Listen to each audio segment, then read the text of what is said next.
Hi, it's Alpita, and welcome to another episode of What Not to Do in Business to Succeed.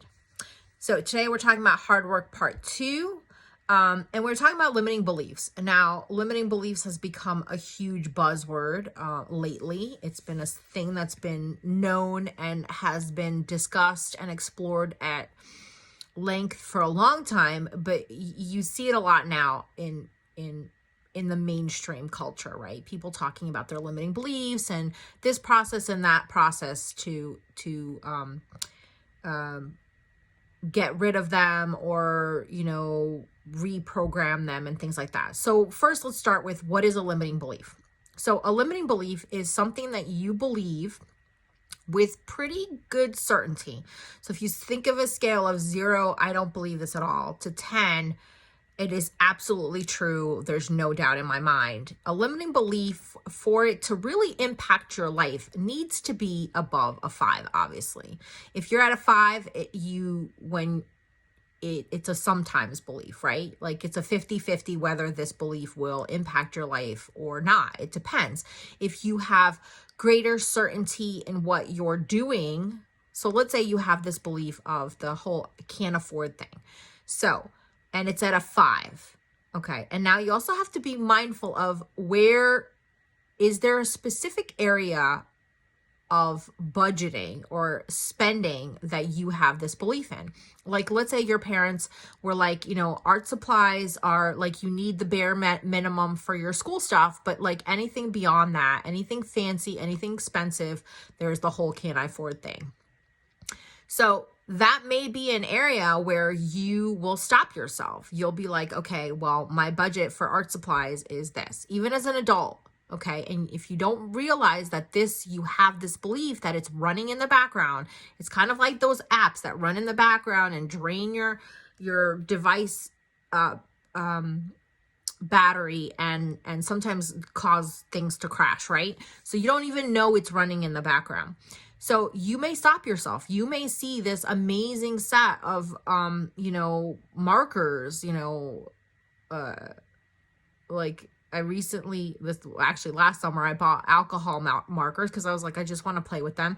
And they were at a decent price point. Normally they can be in the like $8 to $10 range a marker. I found a set of, I want to say they're 24 or 36 for like $25. So it's like, oh, wow, that's a really good price point. Now, do I have limiting beliefs around money and spending? Absolutely. And that's something that I work on all the time. But here's the thing. I'm not a professional artist. I just wanted them because we've been doing a lot of, a family art night through the pandemic. And I just wanted to play with them. And considering the fact that they were a price point that I was willing to pay for something that's just for fun, I bought them. Now, if I was a professional artist and this is how I made my living, even if I had the belief that, art supplies are expensive and, we only buy what we need and stuff like that, if my job required me, if I had a client that was like, oh my God, you must only use alcohol markers, then of course that need would override the belief. Okay. So, limiting beliefs are essentially, a lot of people will call them programs running in the background that you don't even realize that are affecting your reality. They are also the lens that we see the world through. We all have set price points. We all have, even rich people, even people that are super wealthy. Sometimes you'll hear of the, the miserly, the Scrooge McDuck kind of person, right? Or the Ebenezer Scrooge kind of person where they're very wealthy, but they do not spend money. There are limiting beliefs there that, can't spend more or, living within your means is a limiting belief that a lot of people struggle with. Instead of creating greater means, they reduce their spending. And sometimes that's practical and necessary, getting rid of the dead wood, like subscriptions that you don't use and things that you don't need. But sometimes it limits you because it's like, well, wait a minute, I want that, weekly massage or whatever. So limiting beliefs are any belief that you have a great amount of certainty that is impacting your life and you are unaware of. I actually like to think of them as baby gates. We created them as a way to keep ourselves safe because, like, if mom said, you can't, here's $20, you can't spend more than that, then obviously, in order to stay safe and to make sure we don't get in trouble, we created the belief that I can't spend more than $20 on whatever that item is, right? And usually they're created at a time of great emotion, right? Usually it's like you get in trouble and then all of a sudden you create meaning around that incident. And so you create this belief. It's not safe to ask for more than 3 cookies or whatever it is. And then that plays out if you're unaware of it, and if you don't deal with it and bring it to light and kind of either discreate it or kind of shatter the belief is a good way to put it, where you just create enough evidence for against it, right? It continues to run in the background, and you never know how some of these beliefs manifest, how they really color your view of life, and also how they affect your behavior. Our money situation is governed by exclusively most of the time by limiting beliefs. But here's the thing, it's not just the can't affords and there's no money for that, and who do you think you are, and we're not Rockefellers, and money doesn't grow on trees. There are other beliefs that cause us to, the whole, like, if you asked for something and you got denied many times or you got yelled at, you may not ask for what you need. And when you don't ask for what you need, you may not be putting yourself out there in your business, or you may not be asking for that raise at the job, or you maybe have a client and you want to raise your rates because you feel like you are giving more than you're receiving. And if you have that belief, as a child, you would ask for things and you were reprimanded and punished for asking for what you wanted and for what you needed, that's going to play out in your business. So it's really important to look at these things to see the patterns that are created in your life, in your money, in your business, and just to start getting curious. What is the belief that is creating this? A great exercise to do is, what belief might someone have to create this reality, to create this situation, and start exploring that. The whole, there's an exercise that I recommend to my clients in a different manner, but it's asking the question, why? Why do you want something, or why is something created? You can do that, but you can also do it with, what is a belief someone might have in order to create that reality, and just keep asking that question over and over and over again until you hit a nerve.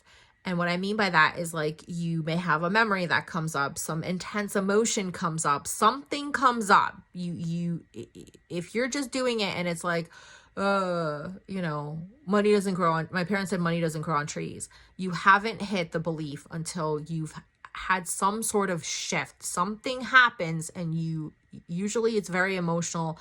A memory may come up or something. You'll come up with a belief that may not even make sense if you look at it like from a logical perspective, but that's the belief. And these really play out in the hard work category, because it's like, you can have the best strategy in the world.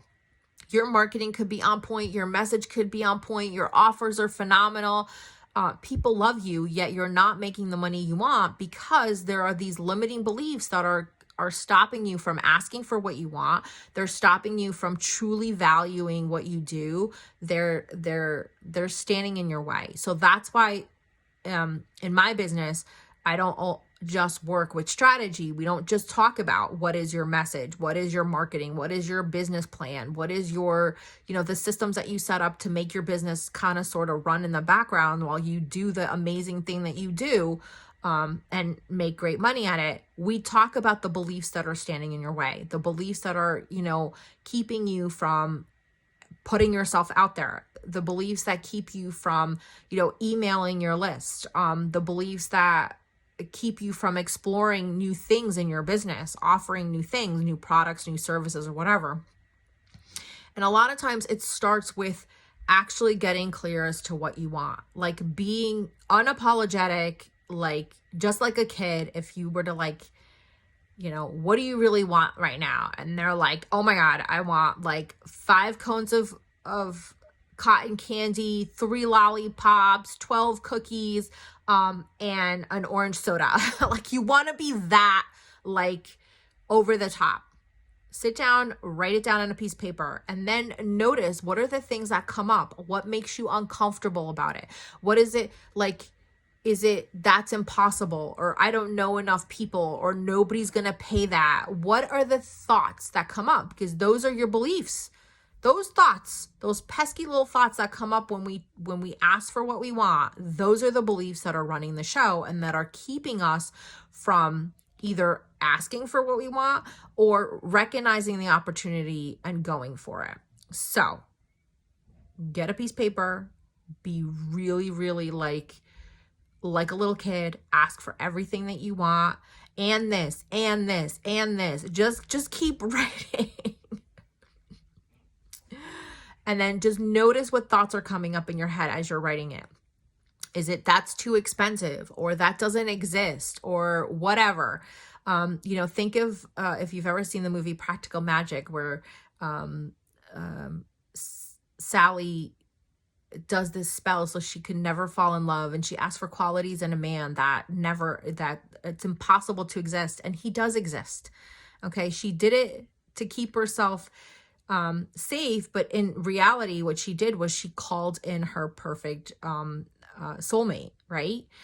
So sometimes those beliefs do backfire on us, but when we ask for what we truly want, because you know, in her heart she really wanted to break the curse and to love someone and not fear that they're gonna die because of the Owens family curse. So you kind of really want to approach it that way. Like if I was to ask for the impossible, what would that be? And then see what comes up. What are the thoughts that come up? You know, is it that doesn't exist, or, you know, whatever. And then kind of look at those and be like, find evidence that they don't exist. I mean, there's other processes, but those are very individual based, and they are something that you would have to work with me personally to work through.